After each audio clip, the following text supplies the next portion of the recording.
The stage is still as the divine essence rises from his seat, the only sound the soft echo of his footsteps. The immutable past stands at the center, poised and perfect in her stillness, her arms held delicately in a ballerina's pose, her body an image of eternal harmony. She is oneness, untouched by movement or change. But then the divine essence steps onto the stage, his foot touching the floor from the east. Her expression shifts instantly, a look of confusion crossing her face. How can there be something outside of her? She is the oneness, the all. Her body responds before her mind can, and she begins to move. Her limbs, delicate and controlled, start the dance of confusion. It is subtle at first, a slow, graceful unraveling of her stillness. Each movement, though elegant, conveys a quiet disquiet, an exploration of something that shouldn't be, a search for an answer in her confusion. Her arms extend outward as if to reach for something, but there is nothing to grasp. Her steps are small and tight, circling, always returning to her center, as though the very ground beneath her is shifting, yet she does not know why. Her face remains fixed in that look of bewilderment, her gaze directed outward, searching for an audience that does not yet exist. But the disturbance is real. The divine essence stands masked in comedy, the smile of creation and goodness hidden from view for now. His presence, though silent, disturbs the balance. She cannot see him, cannot know him, but she feels his presence, and so she dances, her confusion growing with every step. From behind the curtain, the unknowable future emerges. His presence is less tangible, a whisper of potential, as though the air itself has shifted. He does not rush to the stage. His entrance is deliberate, his steps measured.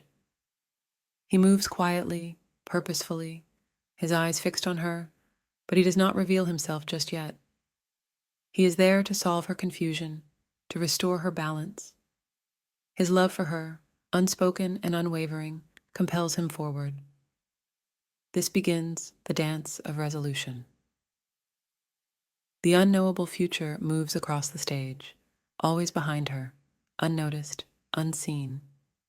His movements are fluid, like the breeze, gently guiding her toward what she needs, even as she remains unaware of his presence.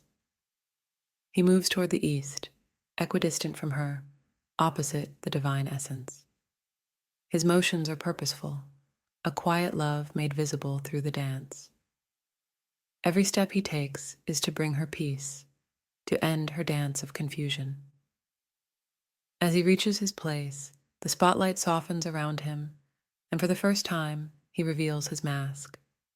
It is the mask of tragedy, the inverse of the divine essence's smile. His face, now contorted in sorrow, represents all that opposes the good, the shadow of creation, the necessary inverse. It is not cruelty, but balance. His role is not destruction, but restoration. In that moment, he becomes evil, the opposite force that will bring harmony by annihilation. And so, the dance of annihilation begins. The two figures, the divine essence and evil, begin their movement together. Their steps are synchronized but opposing, their paths weaving closer as they circle her, the immutable past. Their dance is a cosmic tension, a balance of forces that draws them nearer with each turn. The divine essence, with the smile of creation and evil, with the frown of negation, move in perfect harmony, each step carefully placed, never colliding, always complementing. The immutable past continues her dance of confusion in the center, still lost, still searching. Her movements grow slower, more measured, as the two forces circle her, drawing closer with every pass. The energy on the stage tightens, the air thick with the anticipation of resolution. She is the eye of a cosmic storm, a storm she does not understand but must endure. The divine essence and evil, now mere feet apart, move with a final, graceful step toward each other. There is no clash, no collision. Their dance is not a battle, but a union of opposites. And in this final, delicate moment, they come together. Annihilation. It is not destruction. It is the collapsing of duality into singularity, the dissolution of good and evil back into the oneness from which they came. Their forms dissolve, their masks slipping from their faces as they vanish into her. The spotlight narrows, and the two masks, the comedy and tragedy, fall softly onto the stage, forgotten in the stillness that follows. The immutable past has stopped moving. Her confusion fades, her limbs returning to their perfect pose, her face serene once more. She is complete, her oneness restored. The dance is over, and the stage is quiet again.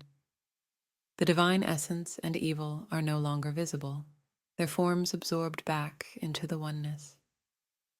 The spotlight now rests solely on her stillness a reflection of the balance that has been achieved. She stands alone at the center, her presence unbroken, her oneness intact. The dance of annihilation is complete. And there, on the stage, lie the masks, comedy and tragedy, silent witnesses to the first movement of the cosmic dance.